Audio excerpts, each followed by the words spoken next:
வேதங்கள் நான்கினுடைய பீடங்கள் இவற்றிலே பொருந்தும் திருவடி மொழி நாட்டம் எடுத்த தன்னுடைய தலையிலும் பொருந்தியதே என்று வியக்கின்றார்.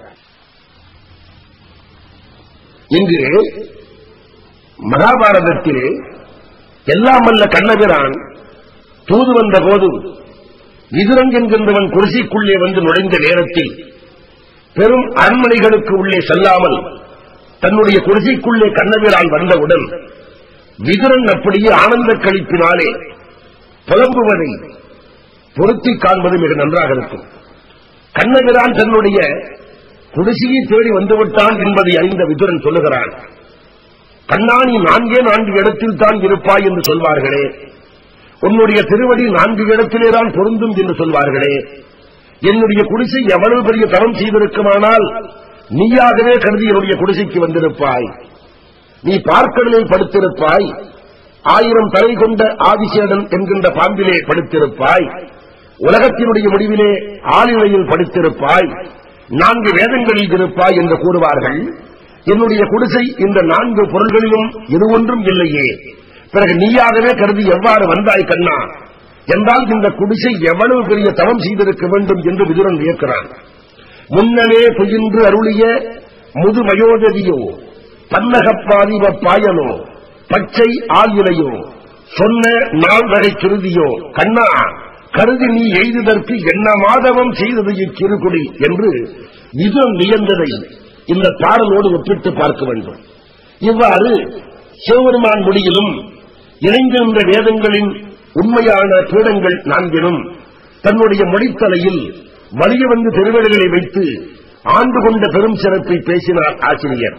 அப்பேற்பட்டவர் நாய்த்தன்மையுடைய எண்ணையும் ஒரு பொருளாக கொண்டு ஆண்டதன்றி வேத சிவாமகங்களில் உள்ள வண்ணம் அபிராமியாகிய அவளை அறியும் அறிவியும் கொடுத்தார் என்று வியந்து பேசுகின்றார். அடுத்த பாட்டிலே நாயேனையும் இங்கு ஒரு பொருளாக நயந்து வந்து நீயே நினைவின்றி ஆண்டு கொண்டாய், என்னை உள்ள வண்ணம் பேயேன் அறியும் அறிவு தந்தாய், என்ன பேறு பெற்றேன் தாயே மலைமகளே செங்கன்மால் திருத்தங்கச்சியே என்று அழைத்து தனக்கு அவ்வாறு வேத சிவ ஆகமங்கள் ஆகியவற்றினுடைய நுணுக்கமான பொருளையும் அந்த அம்பாள் வழங்கினாள் என்று எடுத்துக் காட்டுகின்றார்.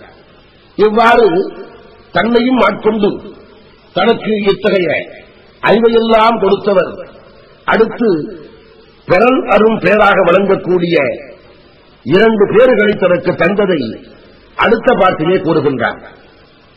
அபிராமி என்னை வலியத்தன்மை வந்து ஆட்கொண்டதையும் அவ்வளவில் இல்லாமல் அம்மையை உள்ளவாறு அறியும் சிவஞானத்தையும் தந்து அருளினாரே, அந்த 2 பேர்களையும் தமக்கு தந்ததை எண்ணி உள்ளம் மகிழ்ந்து போகின்றார்.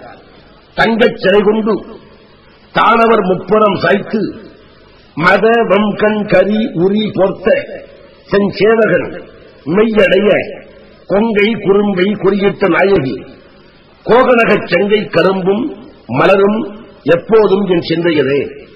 இப்பாட்டில் முப்புறங்களை இணைத்து பகையாகி வந்த யானையை வென்று அதன் தோலை உரித்தி போர்த்தி நின்ற உண்மை வீரராகிய சிவபெருமானின் உடம்பில் தன்னுடைய மார்பின் அடையாளம் பதிய நின்ற சதுரப்பாடு உடைய அம்மையின் கையில் கரும்பும் வில்லும் மலரம்புகளும் விளங்குகின்றன என்று கூறுகின்றார். தங்கச்சிலை என்பது மேருமலை இமயமலை, கோகனகம் என்றால் தாமரை, கோகம் என்னும் நதியில் முதலில் தோன்றியதால் கோகநகம் என்பது தாமரை, மெய்யடை என்றால் உடம்பில் பொருந்திய இந்த பொருள், மத வம் கண் கரி என்றால் மதத்தையும் ஆண்மையையும் உடைய யானை என்று பொருள். அப்பேற்பட்ட இறைவனுடைய மார்பிலே தன்னுடைய மார்பை பொருத்திய அம்பாள் தனக்கு இந்த 2 பேர்களையும் தந்தாள் என்பதை தங்கச் சிலை கொண்டு தானவர் முப்புறம் சாய்த்து மத வெம் கண் கரி உரி போர்த்த செஞ்சேவகன் மெய் அடைய கொங்கை குறும்பை குறியிட்ட நாயகி கோகனகச் செங்கை கரும்பும் மலரும் எப்போதும் என் சிந்தையதே. எனக்கு 2 மிகப்பெரிய பேறுகளை அளித்த அம்பாளுடைய தோற்றம் இன்றும் என்னுடைய சிந்தையில் இருப்பது என்று எடுத்துக் காட்டுகின்றார். இப்படி உண்மை வீரரான சிவபெருமானினுடைய மார்பிலே தன்னுடைய மார்புச் சூழல்களை பதித்த ஆற்றலை உடைய அம்மையும் அம்மையின் கையில் உள்ள கரும்பு வில்லும் மலர் அம்புகளும் தம்முடைய உள்ளத்தை விட்டு அகலாது என்று குறிப்பிட்டவர் 6 சமயத்திற்கும் தலைவியாக அபிராமி அம்மை இருப்பதை அறிந்து வைத்தும் இவ்வம்மைக்கு வேறாக சமயம் உண்டு என்று கொண்டாடும் பயம் இல்லாதவருக்கு தக்க எடுத்துக்காட்டுகள் கூறி தெரிவித்தல் என்பது கல் மேல் அறைகின்ற மென் மொழி போலும் பயம் இல்லாதது என்று கூறுகின்றார். இது முக்கியமான பாடல். தேரும்படி சில ஏதுவும் காட்டி முன் செல்கதிக்கு கூறும் பொருள் குன்றில் கொட்டும் தறி குறிக்கும் சமயம் ஆறும் தழுவி இவளாயிருப்பது அறிந்திருந்தும் வேறும் சமயம் உண்டு என்று கொண்டாடிய வீணருக்கே என்று குறிப்பிடுகின்றார். தேரும்படி சில ஏதுவும் காட்டி, அதாவது அம்பாளுக்கு அப்பாற்பட்டு வேறு தெய்வங்களை வணங்கக்கூடிய சமயங்களும் உண்டு என்று கூறுகின்றார்களே, அவர்களை தெளிவுபடுத்துவதற்காக தேரும்படி சில ஏதுக்களை எடுத்துக்காட்டி கூறுவது எப்படி என்றால், குன்றிலே கொட்டும் தறி போன்றது. அதாவது கல் மேல் அறைகின்ற மெல்லிய முளை. ஒரு முளைக்குச்சி எடுத்து கருங்கல்லிலே பொருந்துமாறு அடித்தால் எவ்வாறு உள்ளே செல்லும்? அதனால் என்ன பலன்? அது போன்றதுதான் அம்பாளையும் மிஞ்சிய தெய்வம் உண்டு என்று காரண காரியங்களை காட்டி எடுத்து மற்றவர்களுக்கு கூற முற்படுவது. காரணம், அறுவகை சமயங்களுக்கும் அடிப்படையாக விளங்கக்கூடியவள் சக்தி. அறுவகை சமயங்களாவன கணபதியை முழுமுதற் கடவுளாக வணங்குகிற காணாபத்தியம், குமரனை முழுமுதற் கடவுளாக வணங்குகிற கௌமாரம், சிவனை முழுமுதற் கடவுளாக வணங்குகிற சைவம், திருமாலை முழுமுதற் கடவுளாக வணங்குகின்ற வைணவம், சூரியனை முழுமுதற் கடவுளாக வணங்குகிற சௌரம், அம்பாளையே முழுமுதற் கடவுளாக வணங்குகிற சாக்தம். இந்த அறுவகை சமயத்தையும் தான் சண்மத ஸ்தாபனம் என்கின்ற பெயராலே குறிப்பிடுகிறோம். இந்த அறுவகை சமயங்களும் ஒன்றாக இணைவதற்கு காரணமே, இந்த அறுவகை சமயத்திலும் அருள் புரிகின்ற நிலை அம்பாளுக்கே உரியது என்பதுதான் இணைப்பிற்கே அடிப்படையாக வழங்கக்கூடிய கருத்து என்பதை நினைவிலே கொள்ள வேண்டும். இந்த அறுவகையான சமயங்களில் சாக்தம் என்பது அம்பாளையே பராசக்தியே முழுமுதற் கடவுளாக வணங்குகிற சமயம். மற்ற ஐவகை சமயங்களிலும் வணங்கப்படும் கடவுளர் ஆண் கடவுளராக இருந்தாலும் அந்தந்த கடவுளர் அருள் புரிகின்ற காலத்தில் தத்தம் பெண் தெய்வங்களின் வழியாகவே அருள் புரிகின்றார்கள் என்பதுதான் கருத்து. காணாபத்திய சமயத்தில் மகாகணபதி அருள் புரிவது வல்லமை நாச்சியார் வழியாக, கௌமார சமயத்தில் முருகப்பெருமான் அருள் புரிவது வள்ளி நாச்சியார் வழியாக. உலக உயிர்களுக்கு வள்ளி அருள் புரிய வேண்டும் என்பதற்காகவே அவள் பாதங்களை முருகப்பெருமான் வணங்குகிறான் என்று அருணகிரியார் பணி யா என வள்ளி பதம் பணியும் தனியா அதி மோக தயாபரணே, உலக உயிர்களுக்கு தயை புரிய வேண்டும் என்பதற்காக வள்ளியை வணங்குகின்றான் என்று குறிப்பிட்டார். இப்படி கௌமாரத்திலே முருகன் அருள் புரிவது வள்ளி நாச்சியார் வழியாக, சைவத்திலே சிவபெருமான் அருள் புரிவது உமையம்மை வழியாக. சிவனுக்கு முந்திக் கொண்டு உமையம்மை அருள் புரிகின்றாள் என்பதை மாணிக்கவாசகருடைய திருவாசகத்திலே காணலாம்.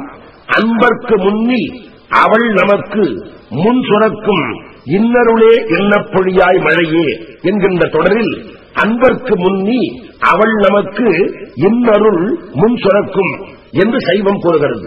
வைணவத்திலேயும் திருமாலை முந்திக் கொண்டு பிராட்டி அருள் புரிகின்றார். சூரியனை தெய்வமாக வணங்கக்கூடிய சௌர சமயத்திலும், சௌரம் என்று சொல்லக்கூடிய சமயம் சூரியனை வணங்கும் சமயம், சௌர சமயத்திலும் சூரியனுக்கு முந்திக் கொண்டு அவன் மனைவி சாயை என்கின்றவள் அருள் புரிகின்றாள். ஆகவே அறுவகையான சமயத்திலும் அருள் புரிகின்றவள் அம்பாள் ஒருத்தியே என்கின்ற உண்மையை எடுத்து காட்டுவதற்கு மேற்கோள்கள் எல்லாம் கொடுக்க வேண்டாம். அவ்வாறு மேற்கோள் கொடுத்து சில பேருக்கு உணர வைக்க முயல்கின்ற முயற்சியானது கருங்கல்லின் மேலே ஒரு முளைக்குச்சியை அடிப்பது போன்றது என்று ஆசிரியர் குறிப்பிட்டார். தேரும்படி சில ஏதுவும் காட்டி முன் செல்கதிக்கு கூறும் பொருள் குன்றில் கொட்டும் தறி குறிக்கும் சமயம் ஆறும் தலைவி இவளாய் இருப்பது அறிந்திருந்தும் வேறும் சமயம் உண்டு என்று கொண்டாடிய வீணருக்கே. இவ்வாறு அறுவகை சமயங்களுக்கும் தலைவி அவளே என்று விளக்கினவர். அடுத்த பாட்டில் அபிராமி அன்னை மீது அன்பு பூண்ட காரணமாக பிற தெய்வங்கள்வால் அன்பு கொள்ளேன் என்றும் உன்னுடைய புகழ்ச்சி அன்றி பிற தெய்வங்களின் புகழ்ச்சி உரைகளை ஒரு பொருளாக கருதி நான் ஏற்றுக்கொள்ள மாட்டேன் என்றும் உன்னுடைய உடம்பின் ஒளியைத்தான் நிலத்திலும் வானிலும் திசை நான்கிலும் நான் காண்பேனே அல்லாமல் பிற தெய்வங்களினுடைய ஒளியை காண மாட்டேன் என்றும் தன்னுடைய உறுதிப்பாட்டை எடுத்துக் கூறுகின்றார் ஆசிரியர். வீணே பலி கவர் தெய்வங்கள் வார்ச்சென்று மிக்க அன்பு பூணேன், உனக்கு அன்பு பூண்டு கொண்டேன், நின் புகழ்ச்சியன்றி பேணேன் ஒரு பொழுதும், திருமேனி பிரகாசம் அன்றி காணேன் இரு நிலமும் திசை நான்கும் ககனமுமே. ககனம் என்கின்ற வானத்தில், திசை நான்கில், இந்த நிலத்தில் எந்த இடமாக இருந்தாலும் உன்னையன்றி வேறு எந்த ஒரு தோற்றத்தையும் நான் கண்டு வணங்கேன், வேறு தெய்வங்களின் மேல் நான் விருப்பம் கொள்ளேன் என்று மறந்தும் புறந்தொடாத தன்னுடைய மகத்தான பக்தியை எடுத்துக் காட்டுகின்றார். இவ்வாறு மறந்தும் புறந்தொடாத தன்மையை எடுத்துக் கூறியவர் காம இச்சைக்கு ஆட்படாது உலகு அறிய காவலை காய்ந்து தென்முகக் கடவுளாக உபதேசம் செய்து கொண்டிருந்த பரமஞானியாகிய சிவபெருமானை வசம் செய்து 6 முகத்தையும் 12 தோள்களையும் உடைய முருகனை பெற்றெடுத்த அம்மையின் ஆற்றலை வியந்து போற்றுகின்றார். ககனமும் வானும் புவனமும் காண வில் காமன் அங்கம் தகனம் முன் செய்த தவப்பெருமார்க்கு தடக்கையும் செம்முகனும் 4 2 3 என தோன்றிய மூதறிவின் மகனும் உண்டாயது அன்றோ வள்ளி நீ செய்த வல்லவனே. காமன் என்கின்ற ஒருவனை தன்னுடைய நெற்றிக்கண்ணினாலே சிவபெருமான் எரித்து விட்டார். அதனால் என்ன பலன்? அவர் காம இச்சையை கடந்தவர் என்று பொருள். சரி, ஆனால் காம இச்சையை கடந்து அந்த காமனையே எரித்துவிட்ட சிவபெருமானிடத்திலே 6மா முகப்பெருமான் தோன்றுமாறு செய்துவிட்டாரே, அப்போது சிவபெருமான் வல்லவரா? எல்லாம் வல்ல அபிராமி வல்லவரா? ஆகவே நீ காமனை எரித்தாய், அந்த காமனை எரித்த கண்ணினாலே முருகப்பெருமானை தரக்கூடிய ஆற்றலை அம்பாள் உண்டாக்கிவிட்டாள் என்று சிவபெருமானை நோக்கி கூறுவதன் மூலம் அம்பாளின் வல்லவத்தை எடுத்து பேசுகின்றார். இங்கனம் காமனை எரித்த கண்ணாலே, அதாவது கருவேள் என்கின்ற காமனை எரித்த கண்ணாலே செவ்வேள் என்ற முருகப்பெருமானை தருமாறு செய்துவிட்ட வல்லவமுடைய அம்பாளினுடைய ஆற்றலை எடுத்து கூறியவர் அம்மையின் வல்லமையை அறிந்து கூறும் ஆற்றல் தனக்கு சிறிதும் இல்லை. ஆனால் உன்னுடைய திருவடிகளாகிய தளிர்கள் அல்லாமல் வேறு பற்று எனக்கு இல்லை. யான் நின்னை கருதி பாடிய பாட்டுக்கள் வீண் ஆரவாரமாக வழங்கினாலும் அது நின்னை குறிப்பதால் உன்னை வழங்குவதற்கு உரியதாகும் என்று கூறுகின்றார். வல்லவம் ஒன்று அறியேன் சிறியேன் நின் மலர் அடிச்சம் பல்லவம் அல்லது பற்று ஒன்று இலேன். பசும்பொற்பொறுப்பு வில்லவர் தம்முடன் வீற்றிருப்பாய், வினையேன் தொடுத்த சொல் அவமாயினும் என் திருநாமங்கள் தோத்திரமே. என்னுடைய சொற்கள் என்னதான் குற்றங்கள் உடையதாக இருந்தாலும் உன்னை தோத்திரம் செய்யக்கூடிய சொற்கள் என்பதால் அவை உயர்வுடையவையாக மாறுகின்றன என்று தெரிவித்தார். இக்கருத்துக்கு ஏற்ப கச்சியப்ப சிவாச்சாரியாரின் கந்தபுராணத்திலேயும் ஒரு கருத்தை எண்ணி பார்க்க வேண்டும். என்னதான் நம்முடைய சொற்கள் குற்றமுடைய சொற்களாக இருந்தாலும் அது இறைவன் மேலேயோ அல்லது இறைவியின் மேலேயோ பாடப்பட்டு விட்டதால் அந்த சொற்கள் தெய்வத்தன்மை உடையதாக மாறிவிடுகின்றன. எப்படி? நாம் ஒரு பாத்திரத்திலே பால் வைத்திருக்கிறோம், அந்த பால் தூய பாலாக இருக்கிறது. அந்த பாலிலே பல பேர் தண்ணீர் கலப்பது பழக்கம். அப்படி ஒரு குழாயின் அடியிலே கொண்டு போய் பால் பாத்திரத்தை நீட்டிக் கொண்டு அந்த குழாயை திறந்து விடுவோம் என்று சொன்னால் குழாயினுடைய முனையிலே வருகிற வரைக்கும் தண்ணீர், குழாயின் முனையை தாண்டி பால் பாத்திரத்திற்கு உள்ளே